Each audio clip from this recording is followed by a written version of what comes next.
kanneen fagoof dhiyoo sagantaa keenya hordoftan dhaggeeffatoonni keenyatti mooltan guyyaan har'aa waxabajjii 24 bara 2019 keessummeessituun keessan har'aa Antuu Jubee Horaati. Jeneraal Asaaminoo Tsigee miliquuf ituu yaalanii har'a ajjeefamaniiru. Mataa oduu har'aa tattam jirtu an jaallannee gammadaati. Ajjeechaa xumura torban kanaa hoogganaa naannoo Amaaraaf ajajaa humna waraanaa Itiyoophiyaa irratti raawwatame ilaalchisuun naannolee biyyattii adda addaaf waaltaalee sadarkaa addunyaarraa ibsaawwan kennaman oduudhaa booda dhiyeessina. Ajjeechaadhuma kana ilaalchisee paartiin mormituu biraa yaada dhiyaates gara boodaa dhiyaata. Wixata ka dhiyaatu qophiin ispoortii abbaa dabareeti. Hanga xumura sagantaa keenyaatti nu hordofaa jenna. Amma guutummaa oduuf jaallanne.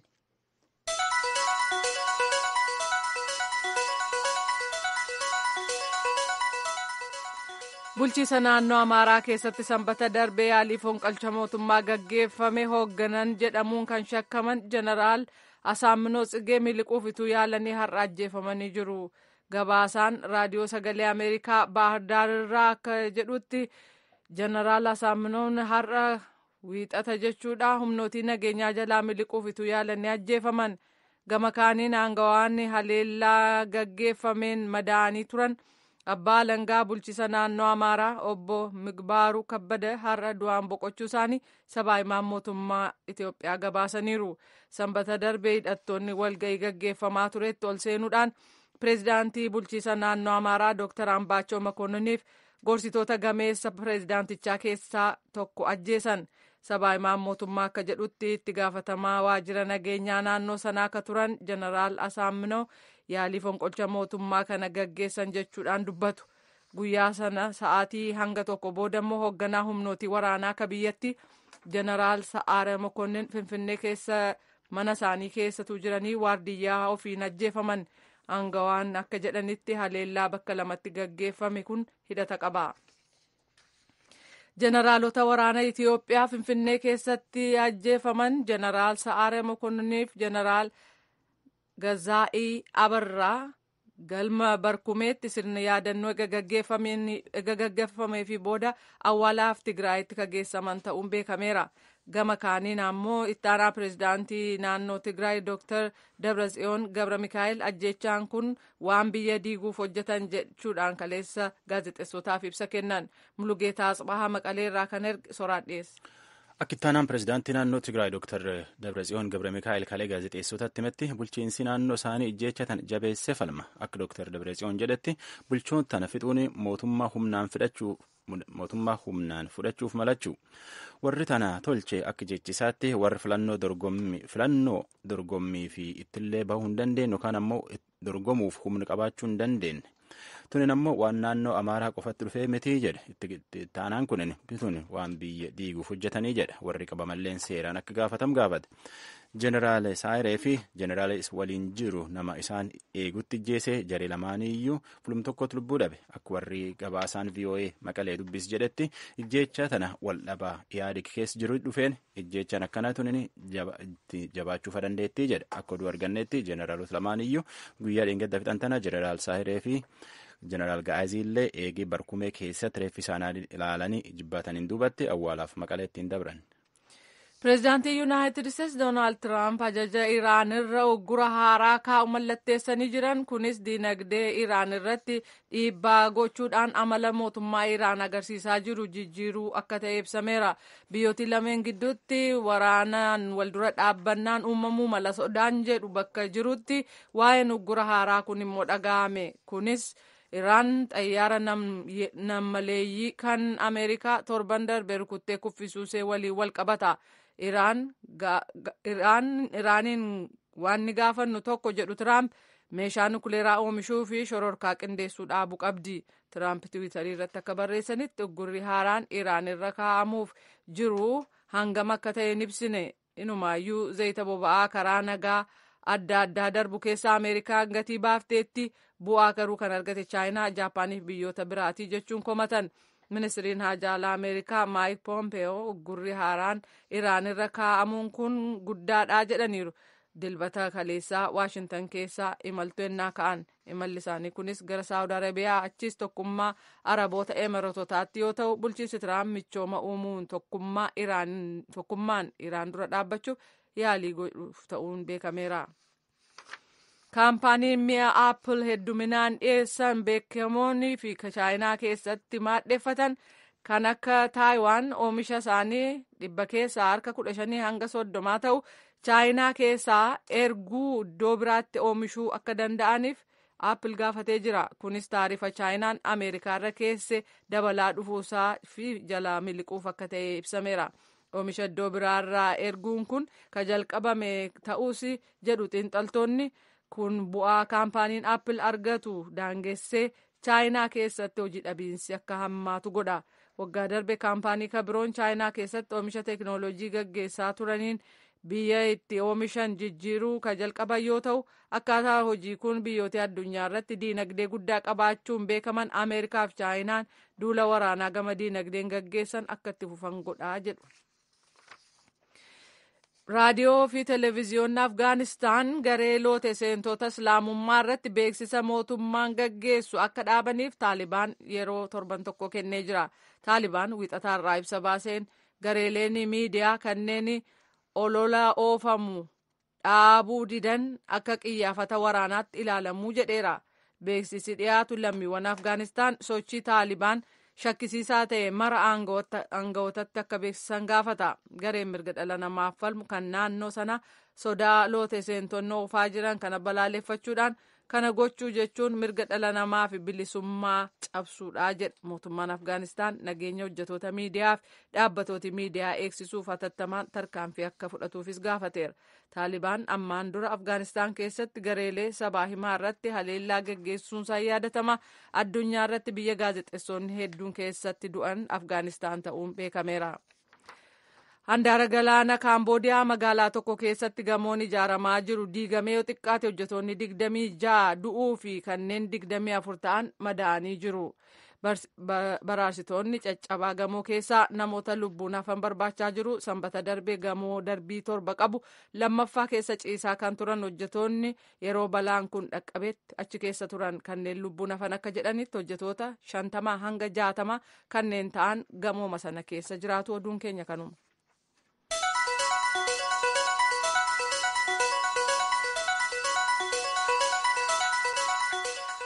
Kan dhaggeeffataa jirtan raadiyoo sagalee Ameerikaa sagantaa afaan Oromooti.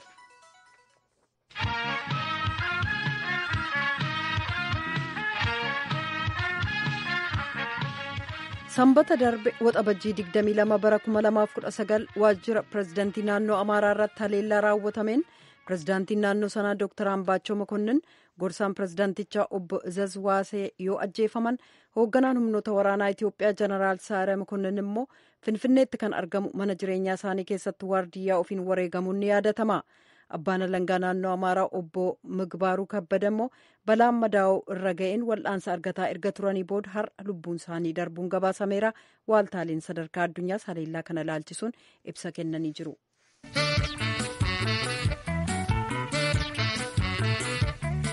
Yaalii fonqolcha mootummaa naannoo Amaaraa irratti aggaamameef ajjeechaa aangawoota mootummaa kana ilaalchisee muummichi ministeeraa Itiyoophiyaa Dr. Abiy Ahmed raayyaa waraana biyya isaaniif ergaa dabarsaniiru. የመከላከያ ሰራዊታችን የፌዴራል ፖሊስ በዚህ ወሳኝ ጊዜ ባንዲራውንና ሀገሩን አስቀድሞ raayyaan ittisa biyyaa keenyaaf poolisiin federaalaa yeroo murteessaa kanatti biyyasaaf alaabaasaa dursuudhaan namoota sanyiin addaan nu qoodanii biyyattii guddoo kana bittimsuu yaalan yaada isaanii hamaa waliin haleellaa isaanii kan ofirraa ittisuuf Itiyoophiyaa akka biyyaatti kan itti fufsiisu malee haleellaa nurratti raawwatameen mogoleensaa bu'ee boodatti akka hin jenne gootummaa isaa irra deebi'ee akka mirkaneessu waamicha koo dabarsuun barbaada. Ministiriin ittisa biyyaa obbo Lammaa Magarsaa gama isaaniin ergaa dabarsaniin akkas jedhan. ከባድ ፈተና ውስጥ ወድቀናል። ነገር ግን ከተባበረን ከተደማመጥን ከምንም በላይ አገርንና አገርን ካየን qormaata cimaa keessatti kufneerra garuu yoo walii galle yoo wal dhaggeeffannee hundarra caalaa biyyaaf biyya qofa yoo ilaalle rakkoo kana gara carraatti jijjiiruu dandeenya. Kun qormaata kana dura argine hin caalu waanuma nu mudataa tureef garuu murannoof obsaan qormaatawwan keessa dabarre hedduutu turan. Ammas taanaan qormaanni nu mudateera. Qormaata immoo dura dhaabachuu hojjechuuf wal ta'uudhaan keessa darbuun akka danda'amu shakkiin hin jiru. Gumiin abboota amantii Itiyoophiyaas ajjeechaa miseensota hooggana naannoo Amaaraaf hoogganaa humnoota waraanaa jeneraal Saare Makonnaniif kan dhiyeenya soorata ba'an meejor jeneraal Gaazii Abarraa irratti raawwatame balaaleffataniiru. በሀገራችን የተፈጸመው ይህ አይነቱ የጥፋት ድርጊትና ጭካኔ ተግባር ከሃይማኖት biyya keenya keessatti kan raawwatame gochi badisaaf gara jabinaa hojii amantii dhaalaaf namummaatii alaa ta'uu isaarrayyuu akka biyyaatti sabatiinsa akka dhabamuuf nageenya akka dhabamu godha. Kanaaf gochaa kana cimsinee balaaleffanna. Pireezidaantonni naannolee Itoophiyaa adda addaa ajjeechaadhuma aangawoota mootummaa irratti raawwatame kana balaaleffachuudhaan ibsa kennanii jiran. Akkuma kanaan pireezidaantiin mootummaa naannoo Oromiyaa obbo Shimallis Abdiisaas haleellaa naannoo Amaaraa irratti raawwatame kana haleellaa uummata Oromoo mootummaa Oromiyaaf mootummaa federaalaa irratti raawwatame goone ilaallaa jedhan. Pireezidaantiin naannoo uummattoota kibbaa obbo Miliyoon Maatiyos ajjeechaa raawwatame kana mootummaan naannoof uummati naannoo sanaa balaaleffatu ta'uu ibsaniiru. Ajjeechaa hoogganoota kanaan gadda guddaan natti dhaga'ame kan jedhan pireezidaantichi uummata Itoophiyaaf naannoo Amaaraa akkasumas maatiiwwaniif firoottan namoonni duraa wareegamaniif jajjabina hawwanii yeroo kana keessa darbuu ka dandeenyu deeggarsa walii ta'uuf waliigalteedhaanii jedhaniiru. Ittaanaa pireezidaantiin naannoo Tigraay Dr. Dabratsiyoon Gabra Mikaa'ilis gama isaaniin ajjeechaawwan Baahir Daariif Finfinnee keessatti raawwatame kana balaaleffatanii haala naannoo Amaaraa keessatti uumame aangoo mootummaa humnaan qabachuuf yaalii ta'eedha jedhanii kunis haleellaa naannoo Amaaraa qofaarratti raawwate utuu hin taane biyyattii bittimsuuf gocha raawwatame qaamni kana raawwates filannoodhaan aangoo qabachuuf dandeettii kan hin qabaanne jechuudhaan uummata Itoophiyaa maraaf jajjabina kan hawwan ta'uu kaleessa galgala ibsa kennaniin beeksisaniiru. Kan Finfinnee keessa jiru Eembasiin Ameerikaas haleellaan sanbata darbe Baahir Daariif Finfinnee keessatti raawwatame kan nama gaddisiisuuf rifaasisu ta'uu ibsa baaseen beeksiseera. Haleellaan namoota ajjeefaman irratti raawwatame haleellaa biyyattiif waaltaalee biyyattii irratti akka raawwatametti lakkaa'amaa jedha ibsichi. Itoophiyaan geggeessaa akka jirtu jijjiirama siyaasaaf dinagdee keessatti deeggarsa isheen barbaaddu maraan Yuunaayitid Isteets cina dhaabbachuuf qopheedhaa jechuudhaan Eembasichi ibsa kaleessa baaseen beeksiseera. Ajjeechaa ajajaa humna waraanaa Itoophiyaaf hooggana naannoo Amaaraa irratti raawwatame kana barreessaa dureen tokkummaa mootummootaa Antooniyoo Guutarees balaaleffataniiru jechuudhaan dubbii himaan isaanii beeksisaniiru. Dubbii himaan kun akka jedhanitti muummichi barreessaan xumura torban kanaa balaa Itoophiyaa keessatti raawwatame hedduu isaanii yaaddesse. Qaamoliin Itoophiyaa keessa jiran martinuu hookkarri akka hin kaane akkasumas tarkaanfii nageenyaaf sabatiinsa biyyattii jeequ kamirraayyuu akka of qusatan waamicha dabarsaniiru. Muummichi ministeeraaf mootummaan Itoophiyaa kanneen yakka kana dalagan murtiitti akka dhiyaataniif cicha isaan agarsiisan galateeffatanii tokkummaan mootummootaas mootummaa Itoophiyaa deeggaruuf cicha kan qabu ta'uu muummichi barreessaan tokkummaa mootummootaa Antooniyoo Guutarees beeksisaniiru jechuudhaan dubbii himaan isaanii ibsaniiru.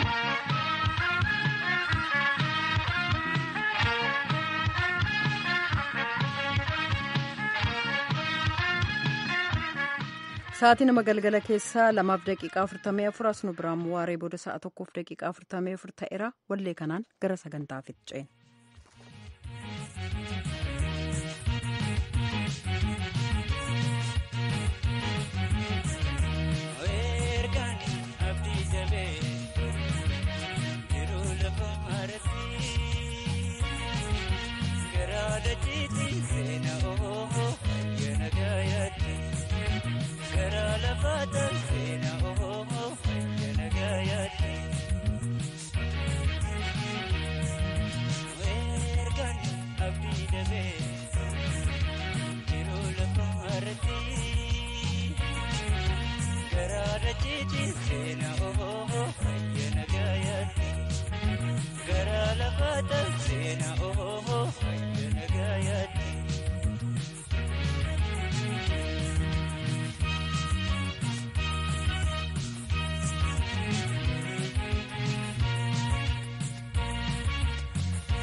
hirphaa gaanfuree walleessaaf galateeffanna.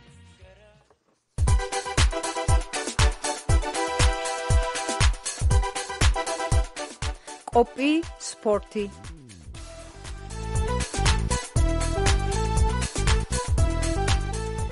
oduu ispoortiif waldorgommii kubbaa miilaa afriikaaf kan addunyaa irratti qophii qindaa'eef gara sooraattan isin dabarsa.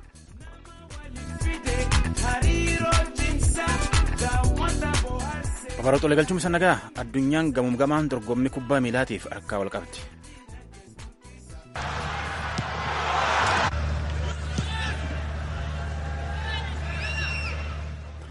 Tapha waancaa kubbaa miilaa nadheen addunyaa Faransaayiti itti jiranii biyyi 8 wal ta'uuf yaa'uu jira. Afrikaaniyaa keessa galte. Koppaa Ameerikaa wal dorgommii kubbaa miilaa ardii Saawuz Ameerikaati.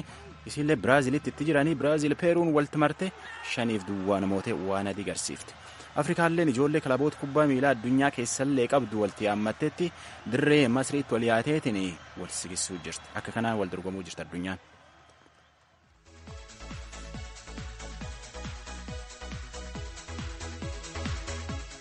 Tapha waancaa kubbaa miilaa Afrikaa tapha ijoolleen Afrikaa kilabii biyya alaatti dhufan keessi jiran kaardhaa waliin marroo 10 taphatanii goolii 10 jaaggale guyyaa 3 duratti jalqabanii biyya 24 walir marseetiin taphachuu jira. Har'a biyyi 6 taphata.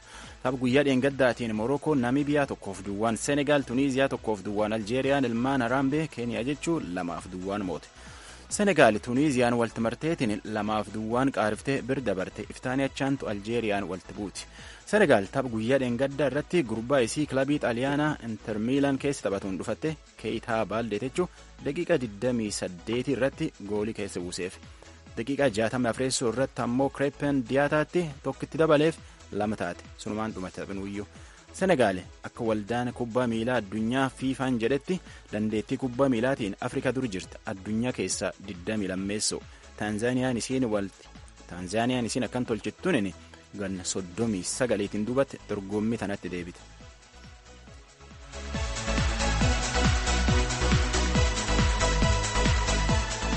Aljeeriyaalleen ilmaan Haraambee garee kubbaa miilaa keenyaa jechuu 2 galchiteetiin isii duwwaa galchite. Gurbaan isii Maanchestar Siitii keessa taphatuuf Bagaadii Boonjeetti adabbii argateetiin daqiiqa 34 irratti galcheef. Riyaad Mahareed ammoo daqiiqa 43 irratti tokko dabaleef. Aljeeriyaan ganna 29tiin duuba dorgommii tanaa dabarte. Keenyaan ammoo ganna 15tiin duubatti itti deebite. Gurbaan keenyaa English Premier League keessa taphatu kilabii Tootanhaamii taphatu Victor Wanyama boqonnaan duubatti akka dansaa taphate taatullee goolii galchuuf hin dandeenye.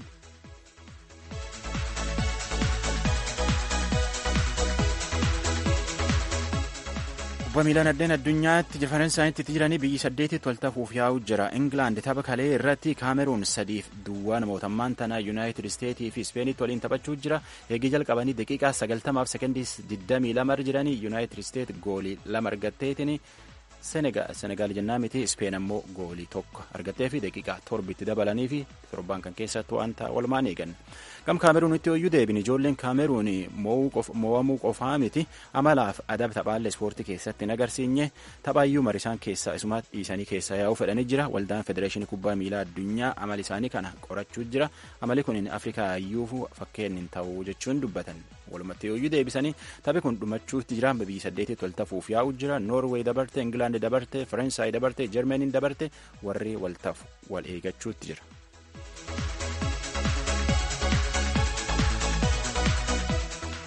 Koppaa Ameerikaan dorgommii waldaa kubbaa miilaa Saawuz Ameerikaati ardii Saawuz Ameerikaati ganna 2 taphatanii Biraazilitti itti jiran biyya ollootaatti waliin taphata. Taphi kun 46 dorgommii tana Chiilee bara 2015 fi 2016 mootetti shaampiyoona ta'e.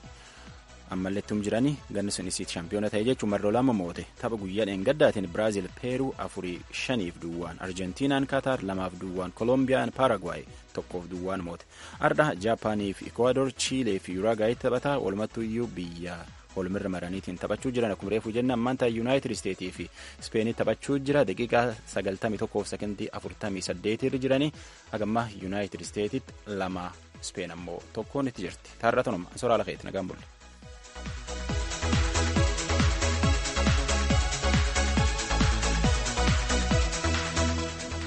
Kun raadiyoo sagalee Ameerikaa sagantaa afaan Oromooti.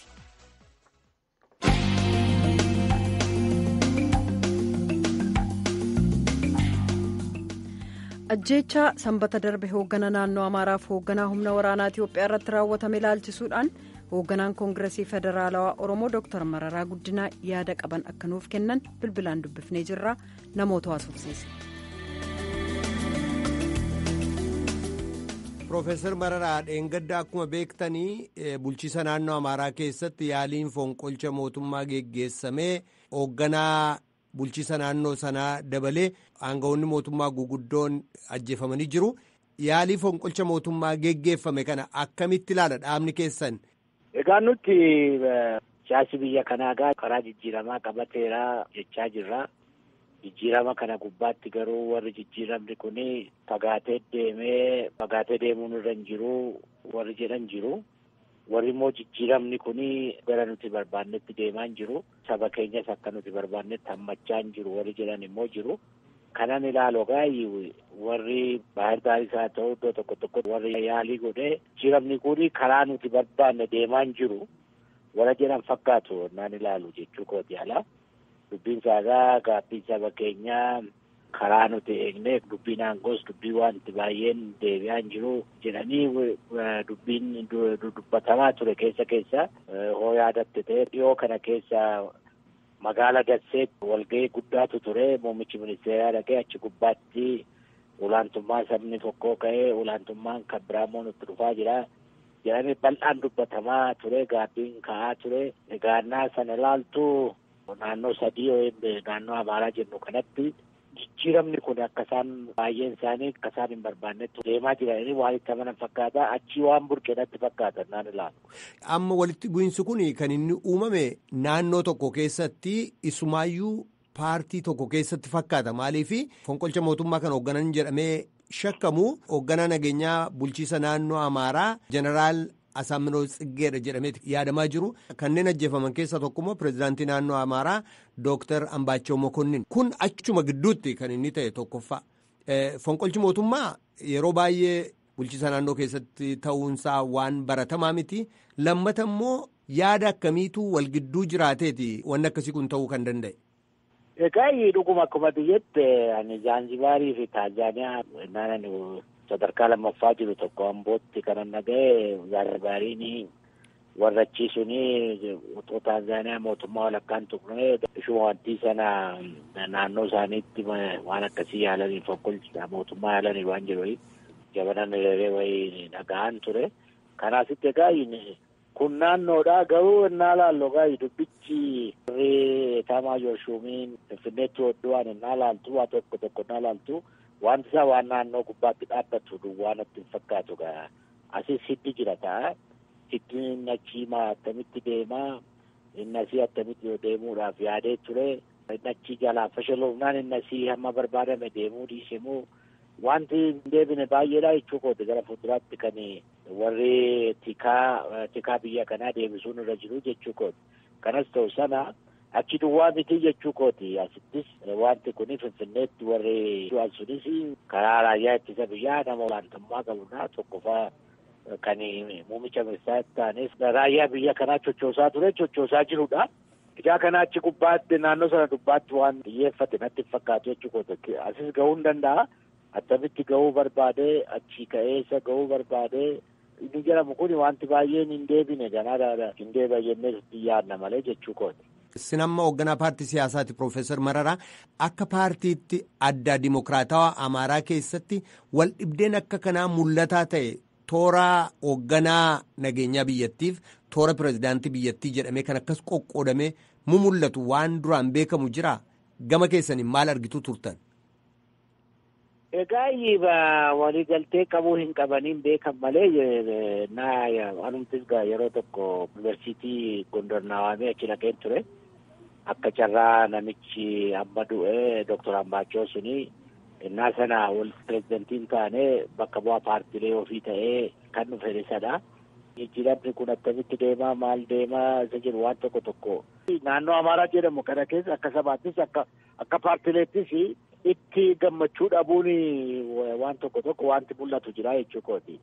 Nuti bilisa miti adaawiitu kan barbaannetti nu bulchaa ture keenya eegamaa hin jiru warri jedhanii mannaa sana fa'aa abbiin warri jedhan tokko ijaaramanii afaan guuttatanii bal'isanii innaa isaan dubbatan nagaan ture.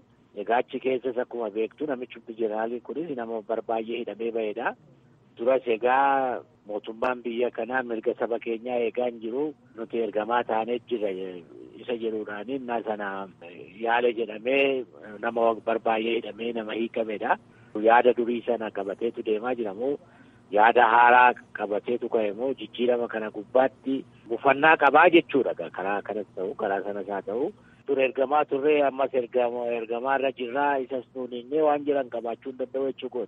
Wanti baay'een goodaatti hin baane garuu paartiin suni maani naannoo sana waliruunsaa warri tikaa warri naannoo sana bulchan waliruunsaanii kana gubbaatti wal qooduun isaanii durillee akka ta'utti beekamoo baatee ifatti baheeraa jechuu kooti.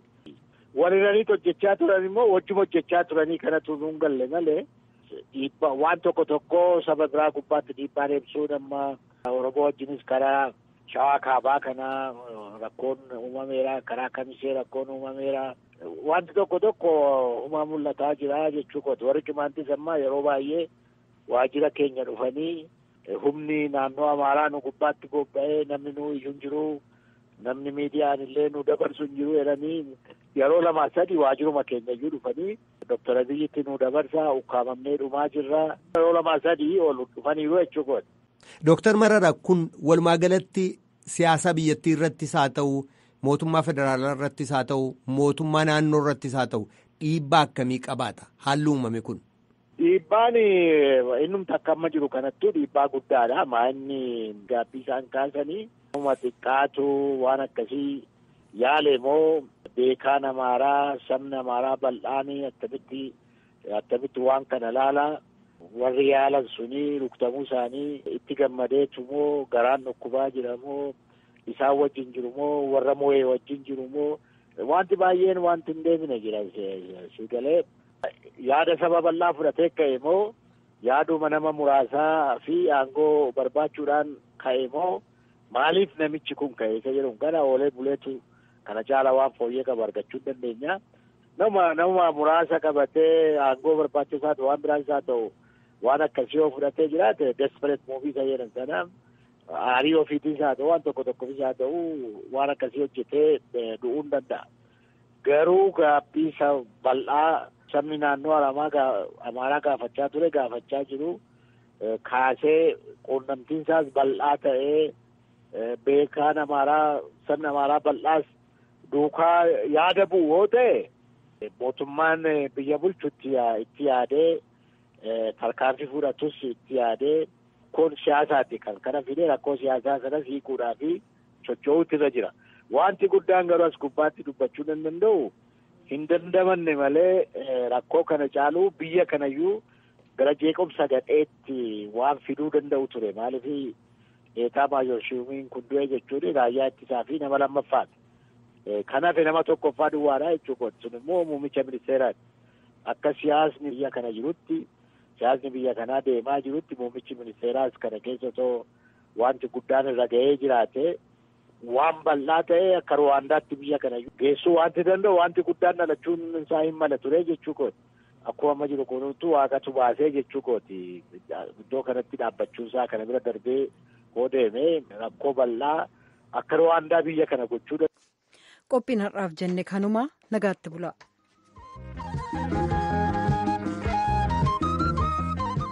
The Voice of America.